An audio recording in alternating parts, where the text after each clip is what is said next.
ఒక సామాన్యుడి ఆవేదన కన్నా, ఒక సామాన్యుడి ఆక్రందన కన్నా ఒక మేధావి మౌనమే ఈ దేశానికి చాలా ప్రమాదం అని చెప్పి ఒక మేధావి చెప్పినటువంటి మాట.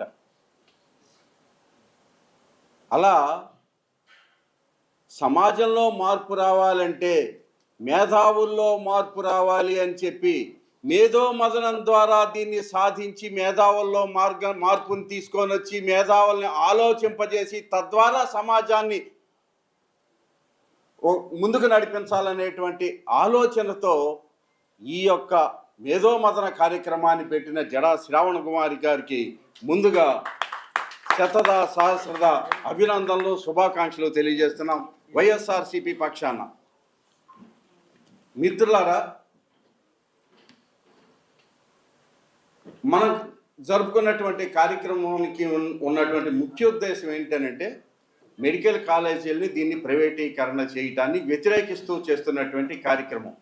అసలు జగన్ గారి ఆలోచన ఏంటి, దేనికి సంబంధించి దీన్ని ప్రతి జిల్లాకి ఒక మెడికల్ కాలేజీ ఉండాలని ఆయన ఎందుకని బలంగా విశ్వసించారు అని అంటే ఒకటి రెండు సందర్భాల్లో ఆయనతో కూర్చున్నటువంటి సందర్భంలో నేను గమనించినటువంటి రెండు మూడు మాటలు చాలా చాలా చాలా చాలా కదిలించేలా ఉన్నాయని మీ అందరికీ కూడా ఈ సందర్భంగా తెలియజేస్తున్నా.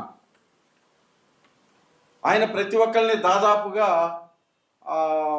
ఆఫీసులో ఆయన దగ్గర పనిచేసే వాళ్ళ దగ్గర నుంచి అన్న అనే సంబోధిస్తాడు. అంతా మీ చాలా మందికి తెలిసిన విషయమే. సాయన్న అసలు ఒక సామాన్యమైన వాడు ఒక 3 విషయాల్లో భయపడుతూ ఉంటాడు. దేనికోసం అని మీకు ఐడియా ఉందా, చెప్పగలరా అని అడిగి అదే విషయాన్ని ఆయనే చెప్పారు. ఒకటి స్కూల్. మన పిల్లల్ని స్కూల్లో చేర్పించాలి అని అంటే ఒకప్పుడు ఏదో ఉన్న గవర్నమెంట్ స్కూల్స్ 2, 3 ప్రతి ఊళ్ళోనూ ఒక ప్రైమరీ స్కూల్ ఉండేది, దానికే పంపించుకునే వాళ్ళని చేసేవాళ్ళం. ఇప్పుడు ఆ స్కూల్స్ పర్సంటేజ్ తగ్గిపోయి ఆ స్కూల్లో అపాయింట్మెంట్స్ లేక, టీచర్ల అపాయింట్మెంట్లు లేక తప్పనిసరి పరిస్థితుల్లో ప్రైవేట్ స్కూల్కి పంపించాల్సినటువంటి పరిస్థితుల్లో ఇవాళ ఎల్కేజీకి అడ్మిషన్ అని అంటే ₹1,00,000 సంవత్సరానికి ఫీజు రూపంలో కట్టాల్సినటువంటి పరిస్థితుల్లో ఒక సామాన్యమైనాడు ఏ రకంగా బతకగలడో ఇది ఒక భయం. ఇంట్లో 4 వ్యక్తులు ఉన్నటువంటి ఒక కుటుంబంలో ఎవరికన్నా ఒంట్లో బాగుండక హాస్పిటల్లో చేర్చాల్సి వస్తే ఇంకా తరతరాలకి ఈ జన్మకే కాదు వచ్చే జన్మకు కూడా రుణపడిపోయి ఇంకా మనిషిగా పుట్టటమే దండగా అని నిర్ణయించుకునే పరిస్థితులు ఈ రాష్ట్రంలో ఉండకూడదు. అటువంటి భయం కూడా ఇవాళ ఉన్నటువంటి సమాజంలో ప్రజలకు ఉంది. మూడో భయం ఏంటంటే, మూడో భయం వినపడుతోంది కదా, మూడో భయం ఏంటంటే ఒక ₹10,000 సంపాదించుకుంటూ విజయవాడ లాంటి ఒక ప్లేసులో రాజధాని మనకి అనౌన్స్ చేయని క్రితం మాట చెబుతున్నాను. బతకాలి అని అంటే ఒక ₹2,000 ఇంటద్దెకి ఇచ్చి మిగతా డబ్బులతో మొగుడు పెళ్ళం పిల్లాడు ఓ చిన్న స్కూలుకు పంపించుకుంటూ నడిపించుకోగలిగినటువంటి పరిస్థితులు ఆ రోజు ఉండేవి. ఇవాళ ₹10,000 జీతం పెరగలేదు ఎవరికి, అక్కడి నుంచి పెరగల. కానీ ఖర్చు మాత్రం ₹2,000 అద్దె దగ్గర నుంచి ₹6,000 అయింది ఒక్కసారిగా. ఈ అద్దె కట్టుకోవటానికే సగం జీతం పైన ఖర్చు పెట్టాల్సినటువంటి పరిస్థితి సామాన్యమైన వాడికి ఉన్నప్పుడు ఈ సమాజం ముందుకు ఎట్లా వెళ్తుంది?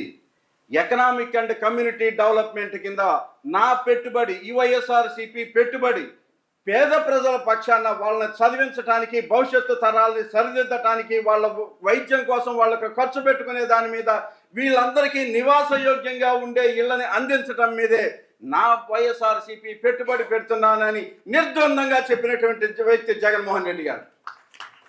అదే విషయాన్ని ఆచరణ రూపంలో చూపించి నాడు నేడు ద్వారా స్కూల్ నుండి బాగు చేయించే కార్యక్రమం పెట్టుకున్నారు. అదే విషయంలో ప్రతి కాలేజీకి కూడా, ప్రతి జిల్లాకి కూడా ఒక మెడికల్ కాలేజీని పెట్టడం ద్వారా, ఇందాక డాక్టర్ గారు చెప్పారు ఒక మెడికల్ కాలేజీ వచ్చింది అని అంటే 1000 పడకలకు పైన అక్కడ మన ఇది వేసుకోవచ్చు అని చెప్పేసి, అట్లా సూపర్ స్పెషాలిటీ హాస్పిటల్ అంటే 1000 పడకల హాస్పిటల్గా వస్తుంది అని అంటే ఈ జిల్లా మొత్తం కూడా వైద్య ఖర్చులు తగ్గించుకొని వాళ్ళకి అందుబాటులోకి తీసుకురావటం ద్వారా వాళ్ళకు మనం సేవ అందించగలుగుతాం అనేటువంటి ఒక కారణం. ఈ మూడు కార్యక్రమాలని దృష్టిలో పెట్టుకొని ప్రజల యొక్క బాగోగుల్ని ఆలోచించుకుంటూ ఎకనామిక్ అండ్ కమ్యూనిటీ డెవలప్మెంట్కే ఈ ప్రభుత్వం ముందుకెళ్తోంది అని చెప్పినటువంటి వ్యక్తి. అలాగే ఇందాక శ్రవణ్ కుమార్ గారు కూడా ఇంకొక మాట అన్నారు, ఏంటంటే కంటి రెప్ప వేయకుండా కళ్ళల్లోకి సూటిగా చూస్తూ అబద్ధాలు చెప్పగలిగేటువంటి వ్యక్తి ఎవరన్నా ఉన్నారు అని అంటే ప్రపంచంలో చంద్రబాబు నాయుడు ఒక్కడే. దీనిలో అసలు అనుమానించాల్సిన ఇది లేదు. ఆయన కొంచెం దగ్గరగా చూశారు కనుక మనకన్నా కూడా కొంచెం ఎక్కువే తెలుసు. ఏంటి అని అంటే ఈ మెడికల్ కాలేజీలకి 5,000 రూపాయలు 5,000 కోట్ల రూపాయలు నేను ఖర్చు పెట్టలేము కనుక ప్రైవేట్ వాళ్ళకి ఇచ్చేస్తున్నాము అనేది పచ్చి అబద్ధం. 5,000 ఇందాక డాక్టర్ గారు కూడా అన్నారు, ఇది మనం ఖర్చు పెట్టే ఖర్చులో దాదాపుగా 8,000 కోట్ల రూపాయలు ఈ కాలేజీలు కట్టడానికి మొత్తానికి ఖర్చు అవుతున్నాయని అనుకుంటే ఇంకా దాదాపుగా 3,000 కోట్లు ఎంతో ఖర్చు పెట్టారు. మనం కట్టడానికి వీటికి ఇంకో 5,000 కోట్ల రూపాయలు ఖర్చు అవుతుంది అని అంటే ఈ ఖర్చు మొత్తం మీద 60% సెంట్రల్ గవర్నమెంట్ నుంచి మనకి వచ్చే ఫండ్ అది. 5,000 కోట్ల రూపాయల్లో 60% వాళ్ళు ఇస్తే మీరు ఖర్చు పెట్టేది ఎంత? మరి 5,000 కోట్ల రూపాయలు ఖర్చు పెట్టలేకపోతున్నాం అంటూ పచ్చబద్ధాలు మాట్లాడతారు. ఎందుకని అని అంటే కళ్ళల్లోకి సూటిగా చూస్తూ అబద్ధాలు చెప్పగలిగే దమ్ము ధైర్యం ఆయన ఒక్కడికే ఉన్నాయి కనుక. రెండో విషయం, నిన్న మొన్న కూడా యూరియా దొరకట్లేదు, ఏ వార్డులోకి వెళ్ళినా ఎక్కడికి వెళ్ళినా యూరియా దొరకటం లేదు.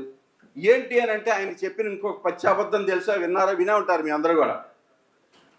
ప్రజల ఆరోగ్యాలు పాడైపోతాయి, యూరియా వేసినటువంటి పంటలు కనుక తింటే అవి మన ఆరోగ్యం పాడైపోతుంది అని చెప్పి అవి లేకుండా చేయటం కోసమే యూరియా దొరకట్లేదు అని చెప్పాడు.